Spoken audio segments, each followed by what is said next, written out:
Dawn, جیسے عدالتوں نے بھی کہا کہ یہ تو مافیا کے ڈان ہیں، ان کو اپنے پاس بلاتے عوام کی بہتری کے لیے، یہ نہیں کہ ان کی نیت خراب ہوتی، ان کا ایک کمرے میں بٹھاتے، چائے پلاتے اور کہتے میرے بھائیو مجھے پتہ ہے آپ نے یہ رقمیں لوٹ مار کر کے فلاں ملکوں میں لے گئے ہو، یہ واپس کرو، میں نے جو IMF کا قرض ہے وہ اتارنا ہے، میں نے یہ قرضہ عوام سے پیسے لے کے نہیں دینا، کھایا آپ نے، آپ واپس کریں، اس کے بدلے میں آپ پیسے دے دیں، جانا چاہیے جائیں، عیش کریں، عوام کو آپ کی ضرورت نہیں، عوام کو اپنے سکون اور اپنے پیسے کی ضرورت ہے۔ تو میں ایک مثال دیتا ہوں، اگر وہ لوگ پیسہ واپس کر دیتے اس ڈر سے، کیونکہ اس وقت تو ان کی بہت عزت تھی، they have ruled over the country for the last 25 years، تو جو جماعتیں 20-25 سال حکمرانی کر چکی ہوں ان کو اپنی عزت کا پاس ہوتا ہے، تو وہ شاید اس وقت وہ رقم ساری واپس کرنے کو تیار ہو جاتے، ساری رقم نہ سے اس کا 75% بھی واپس کرتے تھے، تو میرا خیال ہے کہ عوام کے سروں سے یہ IMF کا آدھے سے زیادہ بوجھ اتر جاتا۔ ان کو چھوڑنے سے نقصان کیا، فائدہ کیا؟ شرط صرف ایک ہوتی کہ آپ نے پیسے دے کے پاکستان میں نہیں رہنا، آپ بیرون ملک چلے جائیں، اور میرے اقتدار حکومت کے بعد آپ آ سکتے ہیں، وہ اس آسرے پہ کہ ہم پھر جب آئیں گے پھر الیکشن جیت کے بن جائیں گے، وہ پیسے دے کے نکل جاتے، اور IMF کا جو بھوت ہے یہ ہمارے سروں سے اتر جاتا، اور عوام جو ہے وہ سکھ کا سانس لیتے، اور جو ٹیکسز ہیں وہ لگانے نہ پڑتے، IMF کا اتنا پریشر نہ ہوتا۔ لیکن ہوا کیا، یہ سب لوگ سمجھ رہے تھے کہ اگر خان صاحب نے NRO دے دیا، آپ دیکھیں ہمارے شیخ رشید صاحب بہت پرانے سیاستدان ہیں، انہوں نے بھی کہا تھا کہ چھوڑو یار ان کو جانے دو، پیسے لو، ان کو دفع ہو جاؤ، گندے انڈے ان کو باہر پھینک دو۔ تو اتنا معتبر سیاستدان، کیا اس کی سوچ غلط ہو سکتی ہے؟ نہیں، لیکن جو مافیا تھا، گینگ تھا، انہوں نے فوراً وہ جیسے چور ڈاکہ تو بینک میں مارنا ہے لیکن ساتھ بلڈنگ کو آگ لگا دیتے ہیں تاکہ ٹینشن ڈائیورٹ ہو، انہوں نے سب نے یہ شور مچا دیا کہ خان صاحب NRO نہیں دیں گے، خان صاحب NRO نہیں دیں گے، تاکہ وہ ذہنی طور پہ تیار ہو جائے، اور خان صاحب نے بھی کہا میں NRO نہیں دوں گا، میں چھوڑوں گا نہیں۔ کس کو نہیں چھوڑوں گا؟ کیا آپ نے کسی کو پکڑ رکھا ہے جو آپ نے چھوڑنا ہے؟ جب محترم جناب نواز شریف صاحب، سابقہ پرائم منسٹر آف پاکستان، آپ کے سامنے جو بھی انہوں نے کیا، واٹس ایور ڈیٹ، جھوٹ بولا، جو بھی کچھ کیا، ڈرامہ کی، ایکٹنگ کی، آپ سب کی آنکھوں میں دھول جھونک کے آپ کے سامنے سے مسکراتے ہوئے اسپیشل طیارے میں چلے گئے، تو پھر آپ کا وہ نعرہ کدھر گیا؟ میں نہیں چھوڑوں گا، میں نہیں چھوڑوں گا، میں NRO نہیں دوں گا۔ ان کو NRO کی ضرورت ہی نہیں، ہی ہیز لیفٹ پاکستان، واپس لانا بہت مشکل ہے۔ اب آپ دیکھ رہے ہیں MQM کی جو سربراہ ہے، ان کو تو پاکستان پوری گورنمنٹ، ملٹری 5-6 لاکھ واپس نہیں آج تک لا سکے، تو نواز شریف صاحب کی تو ملک میں جماعت ہی ان سے کئی گنا زیادہ بڑی ہے، ان کو آپ کیسے لائیں گے؟ لیکن جن لوگوں نے نواز شریف صاحب کو باہر بھیج دیا یا ان کو فیسیلیٹیٹ کیا، وہ ابھی تک براجمان ہیں، ان کو کوئی نقصان نہیں۔ اب وہ پیسہ لے کے چلے گئے، آپ کی دسترس سے باہر ہو گئے، پیسہ آپ نے دینا ہے، آپ کے پاس صرف عوام رہ گئے، آپ ان پہ ٹیکس لگائیں گے، لگاتے جائیں گے اور اپنی حکومت آپ کھو دیں گے۔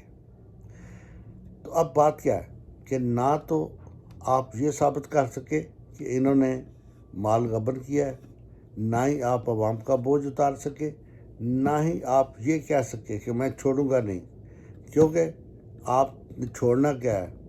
چھوڑنے والوں نے تو ان کو پہلے دن ہی چھوڑ دیا۔ یا تو آپ کے پاس وہ اختیارات ہوتے سارے کہ آپ کہتے ہیں میں چھوڑوں گا نہیں اور کسی کی جرت نہ ہوتی چھوڑنے کی. تو اگر آپ کہتے ہیں میں چھوڑوں گا نہیں اور دوسرے اداروں میں اتنی طاقت ہے کہ وہ چھوڑ دیں، آپ کو پرواہ نہ کریں، تو پھر آپ کا جو ہے یہ ایسا نعرہ لگانے کا کیا فائدہ؟ یہی فائدہ ہے ان گروپس کا، اس مافیا کا، کہ وہ آپ سے ایسے نعرے لگواتے رہیں جن پہ عمل درآمد نہ ہو، عوام مشکلات میں آئیں.